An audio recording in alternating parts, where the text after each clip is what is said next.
Tammy annonce à Juancho son intention de saboter le concert de Charlie. Peu après, Catalina l'interrompt pour lui demander si elle a bien reçu les invitations pour le mariage. Tammy lui répond qu'elle ne pourra pas venir à cause de son travail et de voyages déjà prévus. Catalina, contrariée, lui dit qu'elle se fiche de ses plans, et insiste pour qu'elle vienne, soulignant que Juancho et elle ne sont plus de simples collègues, mais amis, et que cela compte énormément. Vanessa rejoint son oncle Eric, il remarque qu'elle a l'air étrange, lui dit qu'il a entendu ce qu'elle s'est dit sur ses parents et trouve cela déplacé, il trouve qu'il a agi comme une folle en public. Vanessa insiste, disant qu'elle est heureuse et ne comprend pas où est le problème. Eric lui dit d'arrêter de mentir, que ça l'énerve. Il la sermonne, affirmant qu'il faut grandir et arrêter de se comporter de façon irresponsable. Vanessa lui demande de la laisser profiter de son bonheur. Ruko arrive et l'embrasse tendrement, l'appelant sa chouquette, lui demandant où elle était. Vanessa lui dit qu'il vaut mieux partir. Ruko s'énerve, affirmant qu'il ne laissera pas Eric le prendre de haut comme le ferait un père. Il reproche à Eric de ne pas être cool avec Vanessa, soulignant qu'elle n'est plus à lui. Pité arrive et lui fait comprendre qu'il n'est pas le bienvenu. Ruko, agressif, insulte Pité. Une bagarre éclate entre Eric, Pité et Ruko. Eric déclare qu'il n'aime pas les comparaisons que Vanessa fait. Pité, de son côté, dit qu'il ne voulait pas en parler, mais Vanessa semble être totalement défoncée. Il pense que Ruko est un abruti complet. Ligia retrouve Tammy pour lui présenter ses excuses. Elle lui dit que la première fois qu'elle l'a vue, elle l'a jugée en pensant que c'était une opportuniste qui voulait du mal à Charlie. Elle reconnaît qu'elle s'est trompée, la remercie pour l'aide apportée à son fils. Elle explique qu'elle a été bouleversée en voyant Eric au concours, un garçon passionné et indépendant, qui ne supporte pas qu'on le compare à son frère.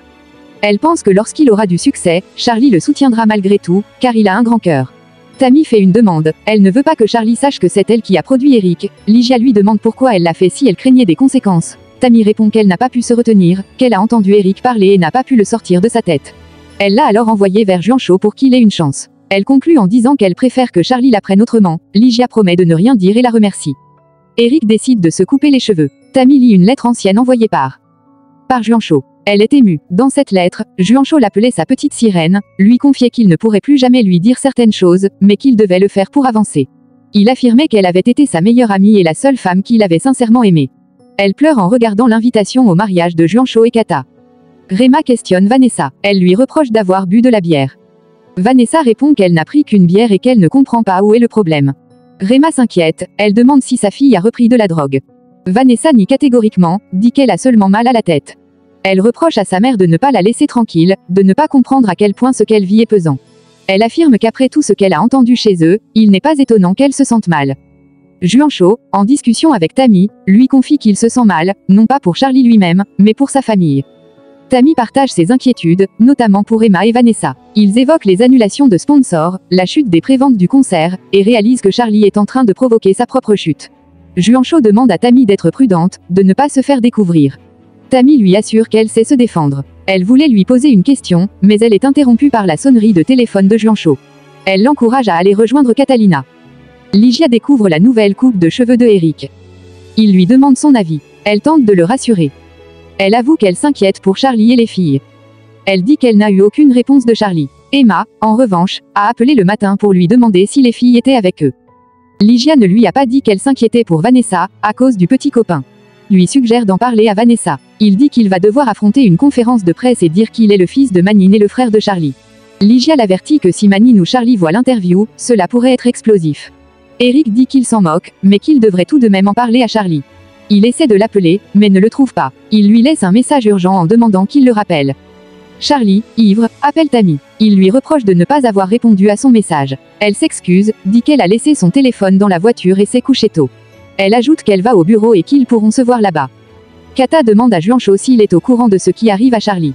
Juancho fait mine de ne rien savoir. Kata est surprise, car tout le monde semble au courant. Juancho continue de jouer l'ignorant. Kata change de sujet, parle de sa journée et évoque des bouchons et des rendez-vous décalés. Rizzo tente de négocier avec Falcioni. Il lui rappelle leur accord, en échange d'informations pour arrêter Manine, Falcioni sera placé sous protection.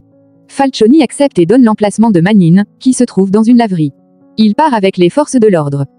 Eric, sous le nom de scène, la Carpecoy, donne une conférence de presse. Il commence par révéler son identité, il est le frère de Charlie et le fils adoptif de Manine. Il affirme ne pas avoir honte de sa famille, mais précise avoir coupé tout lien avec Manine. Il insiste sur le fait qu'il n'a rien à voir avec ses activités criminelles. Il nie tout calcul stratégique dans cette révélation, dit qu'il voulait réussir par lui-même. Juancho intervient pour recentrer la discussion sur la musique. Eric dit qu'il n'a rien dit à sa famille pour ne pas être accusé de profiter de Charlie. Il remercie Roy de Shaw, qui a cru en lui. La police entre dans la laverie où se trouve Manine. Ce dernier discute avec Charlie quand un coup de feu est tiré. À leur arrivée, les policiers ne trouvent personne. Manine s'est échappé. Rizzo, furieux, ordonne qu'on le retrouve. Il pense qu'il est encore tout proche. Lucio arrive avec une information. Le caporal Guerra est celui qui a balancé l'info. Il est en cellule. Manine, en apprenant cela, ordonne qu'on élimine ce traître. Tammy écoute une conversation entre Charlie et Axel. Charlie est en colère, reproche à Axel de l'avoir laissé seul. Il lui ordonne de soudoyer une radio pour diffuser une chanson de Chris Vega en boucle. Il lui ordonne aussi de retirer une grosse somme à la banque. Axel proteste, mais finit par accepter. Rizzo confronte Falcioni, furieux que Manine ait échappé à la police. Falcioni se défend. Rizzo le menace de prison. Falcioni supplie qu'on le protège. Rizzo lui ordonne de noter tous les lieux où Manine pourrait se cacher. Tammy et Juancho essaient de comprendre pourquoi Charlie aurait besoin de tant d'argent. Juancho soupçonne un lien avec Manine. Tammy le soupçonne de vouloir quitter Rema. Il décide de mener une enquête. Tammy demande à Juancho d'acheter une carte SIM, il lui enverra le numéro pour préparer un plan. Ils se disent qu'ils ont manqué d'amitié l'un pour l'autre, mais sont heureux de se retrouver. Vanessa parle à Charlie. Elle lui demande s'il va revenir à la maison. Il lui dit que ce n'est pas le moment. Elle insiste, dit que c'est sa mère qui l'a trompé. Charlie lui dit que ce n'est pas à elle de s'inquiéter. Il veut tout faire pour qu'elle soit bien, qu'elle puisse être avec sa mère et lui. Vanessa lui dit qu'elle ne veut pas rester seule avec sa mère, qu'elle ne s'entende pas. Charlie lui promet qu'il fera tout ce qu'il peut pour qu'elle puisse vivre aussi avec lui. Rizzo interroge à nouveau Falcioni. Ce dernier livre tous les lieux, maisons et villas où Manine aurait pu se cacher. Il explique que Manine se déplace souvent dès qu'il sent le danger. Il supplie qu'on ne le laisse pas se faire tuer, car Manine a des espions partout, même dans la police. Rizzo lui assure qu'il sera placé à l'isolement sous haute surveillance. Tammy débarque chez Rema pour chercher Charlie. Elle dit qu'ils ont encore beaucoup à organiser pour le concert. Rema lui dit qu'il n'est pas là, qu'ils se sont violemment disputés. Elle avoue qu'elle ne supporte plus Charlie, qu'elle ne veut plus de cette relation. Elle regrette les mauvaises décisions prises, surtout parce que l'enfant en souffre. Tammy tente de la consoler, lui dit que Charlie a aussi sa part de responsabilité. Rema finit par reconnaître qu'elle aussi a fauté. Elle dit qu'Alberto ne veut plus entendre parler d'elle. Tammy la soutient, et Rema s'excuse de ne pas lui avoir proposé à boire. Comme prévu, Juancho envoie un message anonyme à Rema, l'obligeant à retirer de l'argent rapidement, sinon Charlie le fera lui-même. Rema revient alors vers Tammy, s'excuse encore et dit qu'elle doit s'en aller à cause d'un problème urgent. Rema procède au transfert d'argent. Elle parle avec tendresse à son interlocuteur, l'appelant, et lui demande le montant à transférer. Elle explique que c'est une somme qu'on peut transférer par Internet, et insiste sur l'importance de cette opération, précisant que si ce n'était pas vraiment capital, elle ne le demanderait pas. Elle assure que Charlie lui en sera extrêmement reconnaissant. Elle poursuit en disant qu'il faut transférer tout ce qu'il y a sur ce compte vers un autre compte à son nom, dans la même banque. Elle valide l'opération et remercie chaleureusement avant de souhaiter une excellente journée. Pendant ce temps, Axel appelle Charlie. Il commence par le saluer, puis lui annonce qu'il a une mauvaise nouvelle. Charlie craint que cela concerne l'interview de Triana, mais Axel le corrige, ça concerne l'argent qu'il lui avait demandé de retirer. Axel explique que le compte est vide. Il n'y a plus un centime. Charlie est surpris, pense qu'Axel s'est trompé de numéro de compte. Axel lui dit qu'il a bien vérifié, et que l'employé a confirmé que le compte était bien à son nom. Il demande alors si Charlie est le seul à avoir accès à ce compte. Kata arrive au moment où Juancho est en train d'échanger les cartes SIM. Elle le salue avec affection. Juancho lui demande comment elle va. Elle explique qu'elle passait dans le coin et voulait voir comment il allait après la conférence de presse. Il lui dit que Eric est très à l'aise face aux journalistes. Juancho lui propose alors d'aller prendre un café ensemble pour tout lui raconter. Tammy arrive devant les bureaux de la police au moment où les agents de la DEA et de la police nationale sont en train de transférer Falcioni. Des journalistes sont présents sur place, en train de couvrir l'événement. Un journaliste explique en direct que Falcioni est un homme important et qu'il est actuellement escorté par plusieurs inspecteurs. Mais alors que tout semble se dérouler sous haute surveillance, un coup de feu est tiré par un sniper, ce qui fait éclater le chaos. Peu après, Charlie arrive furieux chez Rema. Rema l'accueille en expliquant que les personnes présentes sont venues à l'initiative de son avocat. Elle précise qu'elle aussi a travaillé dur pour gagner son argent. Charlie explose, affirmant qu'il s'est cassé le dos pendant des années pour lui offrir ce dont elle avait besoin, même les choses superflues. Rema insiste qu'elle aussi a travaillé, qu'il est injuste. Elle lui rappelle qu'il sait que ce qu'elle dit est vrai. Charlie l'accuse de n'avoir même pas été capable de bien remplir son rôle de mère. Elle la prévient que désormais tout se réglera par voie légale. Il lui ordonne de partir. Un agent de sécurité intervient, lui demandant de laisser Rema tranquille. Il déclare que c'est Vanessa elle-même qui décidera avec qui elle veut vivre. Il lui réplique qu'il va devoir accepter cette décision. Elle le met en garde, c'est la dernière fois qu'elle tolère une telle menace. Charlie, furieux, ordonne qu'on lui fiche la paix. Il veut aller chercher ses affaires. Il demande s'il peut, et c'est Rema qui décide. Elle dit alors qu'il peut récupérer ses affaires, mais ordonne qu'on vérifie qu'il ne prenne rien d'autre. Ruko parle avec enthousiasme à Vanessa. Il lui dit qu'il est très content, que tout s'est super bien passé la veille pour lui là où il était.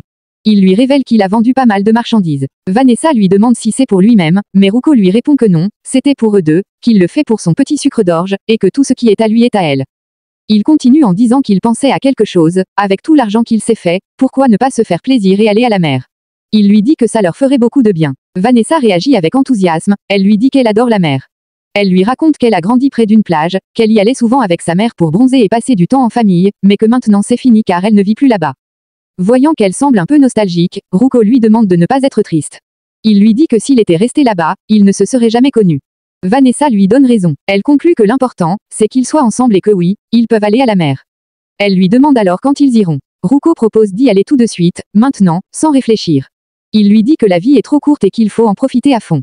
Il lui demande s'ils y vont avec sa voiture. Mais Ruko explique que sa voiture est au garage. Vanessa lui demande alors comment ils vont s'y rendre. Il lui répond, en bus. Vanessa s'étonne. Elle proteste, un bus. Non. Elle explique que son père a plein de voitures et qu'il est hors de question qu'ils aillent en bus. Au même moment, Charlie est en train de ramasser ses affaires dans la maison.